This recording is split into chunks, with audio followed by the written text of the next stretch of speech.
Hi guys, welcome back to my channel. So ಇವತ್ತು ಸ್ವಲ್ಪ slight change. ಏನ್ change ಅಂದ್ರೆ ನಾನು ಇವತ್ತು ವ್ಲಾಗ್ ಅನ್ನ ಕನ್ನಡದಲ್ಲಿ ಮಾಡ್ತಾ ಇದ್ದೇನೆ. ಜಸ್ಟ್ ಬಿಕಾಸ್ ನನಗೆ ತುಂಬಾ ಜನ ನನ್ನ ಫ್ರೆಂಡ್ಸ್ ರಿಕ್ವೆಸ್ಟ್ ಮಾಡಿದ್ದಾರೆ, ಲೈಕ್ ಕನ್ನಡದಲ್ಲಿ ವ್ಲಾಗ್ ಮಾಡು, ನಿಮ್ಮ ತುಳು ನಮ್ಗೆ ಅರ್ಥ ಆಗುದಿಲ್ಲ ಅಂತ. ಸೊ ನಮ್ಮ ತುಳುವರಿಗೆ ಎಂಚ ಪಂಡ ಓ ಲ್ಯಾಂಗ್ವೇಜ್ ಅಲ್ಲ, okay fine, Kannada English Hindi Tulu ಪೂರ ಅರ್ಥ. ಸೊ ಯಾನ್ ಇನಿತ ವ್ಲಾಗ್ ನಾನು ಕನ್ನಡ ಮನ್ಪುಡೊಂದು ಡಿಸೈಡ್ ಮಾಡಿದೆ.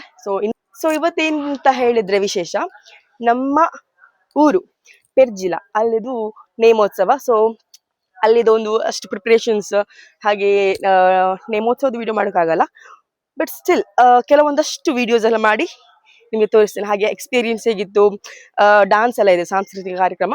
ಸೊ ಅದರದೆಲ್ಲ ರಿಹರ್ಸಲ್ಸ್ ಪ್ರಾಕ್ಟೀಸ್ ಎಲ್ಲ ಹೇಗಾಯಿತು, ಹಾಗೆ ನಮ್ದು ದೈವಸ್ಥಾನದ ಬಗ್ಗೆ ಸ್ವಲ್ಪ ಒಂದಷ್ಟು ಮಾಹಿತಿ ಕೊಡ್ತಾರೆ. ಸೊ ಇದೆಲ್ಲ ಇದೆ. ಸೊ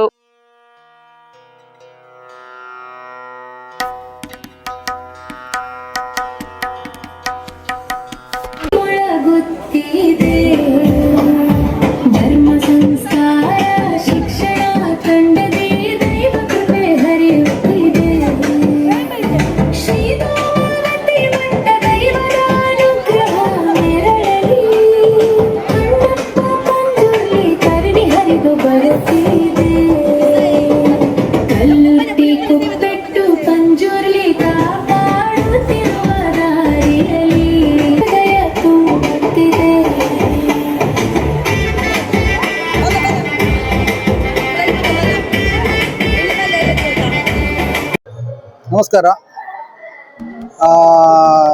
ಪೆರ್ಜಿಲ ಕ್ಷೇತ್ರ ಅಂದರೆ ಭಾರಿ ಪುರಾತನದ್ದು, ಇತಿಹಾಸ ಪ್ರಸಿದ್ಧವಂತ ದೇವಸ್ಥಾನ. ಇದು ಪಾಲು ಬಿದ್ದಂತಹ ಸಮಯದಲ್ಲಿ ಈ ನಮ್ಮ ಒಂದು ಕ್ರಿಕೆಟ್ ತಂಡ, ಈ ಪೆರ್ಜಿಲ ರಿವರ್ ಸೈಡ್ ಗೈಸ್ ಅಂತ ತಂಡ, ಅದರಲ್ಲಿ ಕೆಲವು ನಮ್ಮ ಹಿರಿಯರು ತುಂಬ ಜನ ಇದ್ದರು. ಅವರೆಲ್ಲ ವಿಶೇಷ ಗಮನ ತಂದು, ಇಲ್ಲಿ ದೊಡ್ಡ ಕಾಡು ಪ್ರದೇಶ. ಆಗ ಸ್ಥಳದವರು ಬಂದು ನಮಗೆ ಏನಾದರೂ ಒಂದು ಕ್ಷೇತ್ರವನ್ನು ಅಭಿವೃದ್ಧಿ ಮಾಡಬೇಕು, ಇಲ್ಲದ್ರೆ ಊರಿನವರಿಗೆ ತುಂಬ ತೊಂದರೆ ಆಗ್ತದ ಪರಿಸ್ಥಿತಿಯಲ್ಲಿ ಅಲ್ಲಿಂದ ಅಲ್ಲಿಗೆ ಒಂದು ಕಮಿಟಿಯನ್ನು ಕೂಡ ತಯಾರಿಸಿ, ಅಲ್ಲಿಂದ ಒಂದು ಅಷ್ಟಮಂಗಲ ಪ್ರಶ್ನೆಯ ಮುಖಾಂತರ ಎಲ್ಲ ವಿಷಯವನ್ನು ಸ್ಥಳೀಯ ವಿಷಯನ್ನೆಲ್ಲ ಅರಿತು, ಆ ಮುಖೇನ ಶಿಲ್ಪಶಾಸ್ತ್ರದ ಪ್ರಕಾರ ತಂತ್ರವರ್ಗದವರ ಮುಖಾಂತರ ಎಲ್ಲ ಮನವರಿಕೆ ಮಾಡಿಸಿಕೊಂಡು, ಒಂದು ಮೊದಲಿಗೆ ಧೂಮಾವತಿ ಬಂಟ ಅನ್ನಪ್ಪ ಪಂಜುರ್ಲಿ ಹಾಗೂ ಕಲ್ಲುಟ್ಟಿ ದೇವಸ್ಥಾನ ಅಂತ ಎರಡು ದೇವಸ್ಥಾನವನ್ನು ಮಾಡಿ, ಬಳಿಕ ಒಂದೇ ದೇವಸ್ಥಾನದಲ್ಲಿ ಧೂಮಾವತಿ ಅನ್ನಪ್ಪ ಪಂಜುರ್ಲಿ ಕೂತ್ಕೊಳ್ಳೋದು ಸರಿಯಲ್ಲ ಅನ್ನೋ ವಿಚಾರ ಕೇಳಿ ಬಂದ, ಮತ್ತೊಂದು ಅನ್ನಪ್ಪ ಪಂಜುರ್ಲಿಯ ಸಾನ್ನಿಧ್ಯವನ್ನು ಬದಿಗೆ, ಧೂಮಾವತಿ ಬಂಟ ದೇವದ ಬದಿಗೆ ಅನ್ನಪ್ಪ ಪಂಜುರ್ಲಿ ದೇವಸ್ಥಾನ ಕೂಡ ನಾವು ಮಾಡಿದ್ದೇವೆ. ದಿನದಿಂದ ದಿನಕ್ಕೆ ಇಲ್ಲಿಯ ಕಾರ್ಯವೈಖರಿ ನೋಡಿದರೆ ದೈವಗಳ ಕಾರ್ಮಿಕರ ಶಕ್ತಿಯೇ ಕಾರಣ. ಇಷ್ಟೊಂದು ಅಭಿವೃದ್ಧಿ ಕಳೆದ 20 ವರ್ಷಗಳಿಂದ ನಿರಂತರವಾಗಿ ಇದು ಹೇಗೆ ಬೆಳಕು ತಂದಂದ್ರೆ ನಮಗೆ ಗೊತ್ತಿಲ್ಲ. ವಿವಿಧ ಪವಾಡಗಳು ನಡೀತಾ ಇದೆ. ದಿನನಿತ್ಯ ಭಕ್ತರು ಜಾಸ್ತಿ ಆಗ್ತಾ ಬರ್ತಾ ಇದ್ದಾರೆ. ಅವರ ಎಲ್ಲ ಬೇಡಿಕೆಗಳನ್ನು ಶ್ರೀ ದೈವಗಳು ಈಡೇರಿಸ್ತವೆ.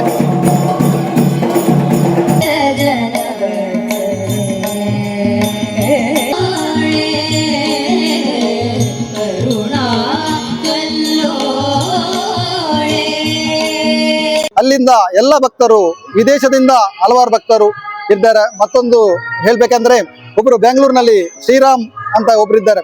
ಅವರು ಕೂಡ ಈ ಕ್ಷೇತ್ರಕ್ಕೆ ಸಂಬಂಧ ಹಿರಿಯ ಕಾಲದಿಂದ ಅವರ ಹಿರಿಯರು ಶ್ರೀ ಕ್ಷೇತ್ರದಲ್ಲಿ ಪೂಜೆ ಮಾಡ್ತಿದ್ರು ಅನ್ನೋ ಒಂದು ನಮಗೆ ವಿಚಾರ ಬಂತು. ಅವರು ಕೂಡ ನಮಗೆ ಇಲ್ಲಿ ಸ್ಥಳಕ್ಕೆ ಬಂದು ಇವಾಗಲೂ ಪ್ರತಿ ಸಂಕ್ರಮಣಕ್ಕೆ ಅವರು ಕ್ಷೇತ್ರಕ್ಕೆ ಬಂದು ಅಲ್ಲಿಂದ ಏನು ಅವರಿಗೆ ಸಹಕಾರ ಬೇಕು ಎಲ್ಲವನ್ನು ಕೊಡ್ತಾ ಇದ್ದಾರೆ.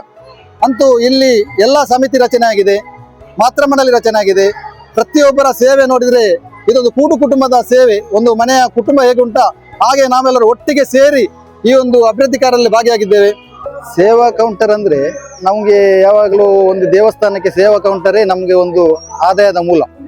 ಅದು ದೇವಸ್ಥಾನದ ಹಿಂದೆ ಬದಿ ಇತ್ತು, ಇದೀಗ ಸೇವಾ ಕೌಂಟರ್ ಮುಖಾಂತರ, ಅದು ದೈವದ ಒಂದು ನುಡಿ ಕೂಡ ಇತ್ತು, ಸೇವಾ ಕೌಂಟರ್ ದೇವರ ಮುಂದೆ ಬರಬೇಕನ್ನೋ ವಿಚಾರ.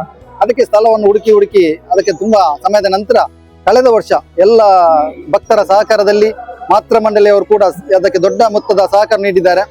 ಮತ್ತೆ ಊರಿನ ಹಲವಾರು ಭಕ್ತರು ಸೇರಿ ಸೇವಾ ಕೌಂಟರ್ ಅತ್ಯುತ್ತಮವಾಗಿ ಶಿಲ್ಪಶಾಸ್ತ್ರ ವಿವೇಕಾಚಾರ್ಯ ಅಂತ ಶಿಲ್ಪಿಯವರು ಅವರ ಮುಖೇನ ಎಲ್ಲ ವಿಧಿವಿಧಾನವನ್ನು ಮಾಡಿ ಅದರ ಆಯಾ ಪ್ರಕಾರದಲ್ಲಿ ಈ ನಮ್ಮ ಸೇವಾ ಕೌಂಟರ್ ಅನ್ನು ಇಲ್ಲಿ ರಚಿಸಲಾಯಿತು.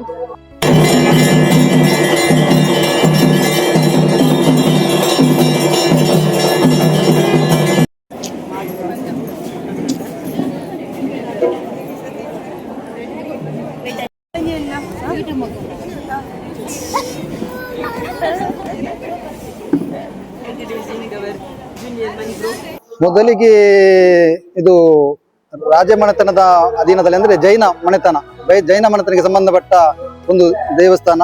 ಇಲ್ಲಿ ಜೈನ ಮನೆತನದವರು ಒಂದು ದೈವವನ್ನು ಇಲ್ಲಿ ಸಂಕಲ್ಪದಲ್ಲಿ ಪೂಜೆ ಮಾಡ್ತಿದ್ರು, ಅದೇ ಕಲ್ಲುಟ್ಟಿ ದೈವ ಅಂತ ಹೇಳ್ತಾ ಇದ್ದಾರೆ. ಅವರ ಆ ನಂತರ ಇದು ಡಿಕ್ಲರೇಷನ್ ಮುಖಾಂತರ ಒಂದು ಅನ್ಯ ಧರ್ಮದವರಿಗೆ ಹೋಗಿ ಅವರು ಈಗ ಹಲವಾರು ತೊಂದರೆಗಳಿಗೆ ಈಡಾಗಿ ನಮಗೆ ಸ್ಥಳವನ್ನು ಮತ್ತೊಮ್ಮೆ ನೀವೇ ಜೀರ್ಣೋದ್ಧಾರಗೊಳಿಸಬೇಕಂತ ನಮ್ಮಲ್ಲಿಗೆ ಮನವರಿಕೆ ಮಾಡಿ ಈಗ ನಾವು ಆ ಸಂಪೂರ್ಣ ಜೀರ್ಣೋದ್ಧಾರ ವ್ಯವಸ್ಥೆಯನ್ನು ಇಲ್ಲಿ ಮಾಡಿಕೊಂಡಿದ್ದೇವೆ. ಮತ್ತೆ ಕ್ಷೇತ್ರ ಕಲ್ಲುಟ್ಟಿ ಕ್ಷೇತ್ರದ ಮಹಿಮೆ ಅಂದ್ರೆ ತುಂಬಾ ಅಪಾರವಾಗಿದೆ. ಎಲ್ಲ ಭಕ್ತರ ಈಡೇರಿಕೆಯನ್ನು ಕಲ್ಲುಟ್ಟಿ ದೇವವು ನೆರವೇರಿಸ್ತಾರೆ.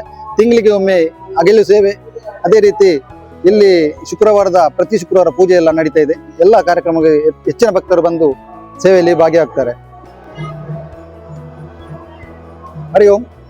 ತೀರ್ಥಭಾವಿಯ ಬಗ್ಗೆ ಹೇಳ್ಬೇಕಿದ್ರೆ ಇದೊಂದು ವಿಶೇಷವೇ ಪವಾಡ ನಡೆದಿದೆ ತೀರ್ಥಭಾವಿಯ ಬಗ್ಗೆ. ಅಂದ್ರೆ ಮುಂಚೆ ರಿಂಗಿನ ಮುಖಾಂತರ ಒಂದು ತೀರ್ಥಭಾವಿ ಇತ್ತು, ಅದು ಇತ್ತೀಚಿನ ದಿನಗಳಲ್ಲಿ ತುಂಬಾ ಅಜೀರ್ಣಾವಸ್ಥೆಯಲ್ಲಿತ್ತು, ನೀರು ಕೂಡ ಹಾಳಾಗುವ ಪರಿಸ್ಥಿತಿ ಬಂತು. ಆಗ ನಮ್ಮ ಈ ಸಮಿತಿಯವರೆಲ್ಲ ನಿರ್ಧಾರ ಮಾಡಿ ಅದನ್ನು ಅಭಿವೃದ್ಧಿಗೊಳಿಸಬೇಕು ಅಂತ ಹೇಳುವ ದೃಷ್ಟಿಯಲ್ಲಿ ಈ ಸಲ ಅಂದ್ರೆ ವರ್ಷಂಪ್ರತಿ ಕೌಂಟರ್ ಹೇಗೆ ನಾವು ಕಳೆದ ವರ್ಷ ನಿರ್ಮಾಣ ಮಾಡಿದ್ದೇವೋ ಅದೇ ರೀತಿ ತೀರ್ಥಭಾವಿಯ ಕೆಲಸ ಕಾರ್ಯಗಳಿಗೆ ನಾವು ಈ ಸಲ ತೊಡಗಿದ್ದೇವೆ. ಇದಕ್ಕೆ ಸಂಪೂರ್ಣ ಸಹಕಾರವನ್ನು ಮಾನ್ಯ ಶಾಸಕರು ವೇದವಾಸ್ ಕಾಮತ್ ಇವರು ನಮಗೆ ಎಲ್ಲಾ ತೀರ್ಥಭಾವಿಯ ಕೆಲಸವನ್ನು ಮಾಡಿಕೊಡಿಸುವುದಾಗಿ ಭರವಸೆ ನೀಡಿದ್ರು. ಅದೇ ರೀತಿ ಅವರು ನುಡಿದಂತೆ ನಡೆದಿದ್ದಾರೆ. ನಮಗೆ ಕೂಡ ಆ ಕ್ಲಪ್ತ ಸಮಯದಲ್ಲಿ ಜಾತ್ರೆ ಮುಂಚೆ ಇದು ಏನೋ ಒಂದು ಸಂಕಲ್ಪದಂತೆ ಆಗ್ಬೇಕಿತ್ತು. ಅದೇ ರೀತಿ ಅವರು ಕೂಡ ಎಲ್ಲ ಅದಕ್ಕೆ ಬೇಕಾಗಿದ್ದ ನೆರವನ್ನು ನೀಡಿ ಇದೀಗ ಎಲ್ಲ ಸಂಪೂರ್ಣ ಜೀರ್ಣೋತ್ತಿಕೊಂಡು ತೀರ್ಥಭಾವಿ ಉತ್ತಮವಾಗಿ ನಡೆದಿದೆ. ಇದರ ನಡುವೆ ಒಂದು ಪವಾಡ ನಡೆದಿದೆ. ಏನಂದ್ರೆ ತೀರ್ಥಭಾವಿಯ ಕೆಲಸಕ್ಕೆ ಯಾರು ಬರುವುದಿಲ್ಲ, ತೀರ್ಥ ಬಾವಿದ ರಿಂಗ್ ತೆಗೆಯುವ ಕೆಲಸಕ್ಕೆ ಯಾರು ಬರುವುದಿಲ್ಲ, ರಿಂಗು ಹಾಕುವ ಕೆಲಸಕ್ಕೆ ಇದ್ರೆ ಮಾತ್ರ ಬರ್ತಾರೆ. ಹೀಗೆ ನಾವು ಭಾರಿ ಚಿಂತೆಯಲ್ಲಿರುವಾಗ ನಮ್ಮ ಸುಧಾಕರ್ ನಮ್ಮ ಕಾರ್ಯಕರ್ತರೆ ಅವರು ರಸ್ತೆ ಬದಿಯಲ್ಲಿ ಹೋಗುವಾಗ ಅಚಾನಕ್ ಆಗಿ ಒಂದು ಲಾರಿ ಹೋಗ್ತದೆ. ಅವರು ಯಾರಿಗೂ ನಮಗೆ ಪರಿಚಯ ಇರುವುದಿಲ್ಲ, ಅದು ದೈವದ ನಾವು ಯಾರು ಚಿಂತೆಯಲ್ಲಿದ್ದೆವು ಹೇಗೆ ತೀರ್ಥಭಾವಿ ಮಾಡುವಂತ. ಅದೇ ಅಚಾನಕ್ ಆ ಲಾರಿ ಹೋಗುವ ಸಂದರ್ಭದಲ್ಲಿ ನಮ್ಮ ಸುಧಾಕರ್ ನಿಲ್ಲಿಸುವಾಗ ಅವರು ಅದು ಲಾರಿ ರಿಂಗಿನವರದಾಗಿತ್ತು.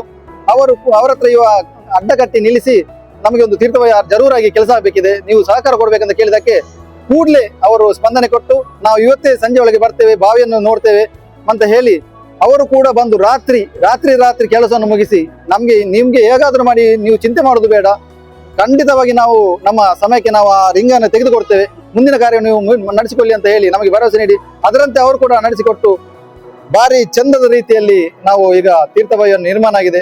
ಎಲ್ಲರಿಗೂ ತೀರ್ಥಭಾವಿಯ ಒಂದು ಅನುಕೂಲವಾಗಿದೆ ಅಂತ ತಿಳಿಸಲು ನಿಮ್ಮ ಹೆಮ್ಮೆ ಪಡ್ತೇನೆ. ಹರಿ ಓಂ.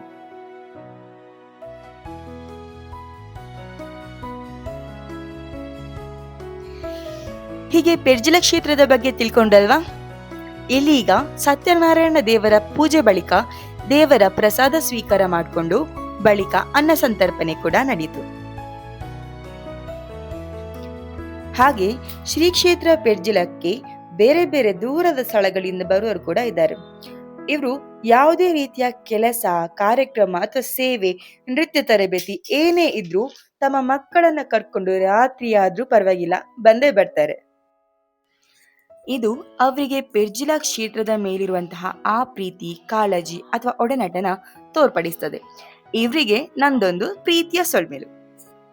ನಮ್ಮ ಪೆರ್ಜಿಲ ದೈವಸ್ಥಾನದ ವತಿರ್ದು ವಿಶೇಷವಾದ ಕೃತಜ್ಞತೆಯನ್ನು ಸಮರ್ಪಣೆ ಮಂತಂದುಲ್ಲ ಇಂಚಿತ್ತನ ಸಹಕಾರ ದುಂಬುಲ ಇದೇ ರೀತಿ ಬಾದು ನಮ್ಮ ಈ ಇಡೀ ಸಂಸ್ಕಾರ ಸಂಸ್ಕೃತಿ ಒರಿಪುನ ಮೂಲಕ ನಮ್ಮ ತುಳುನಾಡುದ ಪರಂಪರೆಯನ್ನು ದುಂಬುಕೊನಕ ಬಂಪುನ ಇದನ್ನ ಒಂಜಿ ಆಶಯವು ಎಂಕುಲು ತರತಂಗ ಒಂದುಳ್ಳ ಮಾತರೆಗಳ ನಡೆಯವ.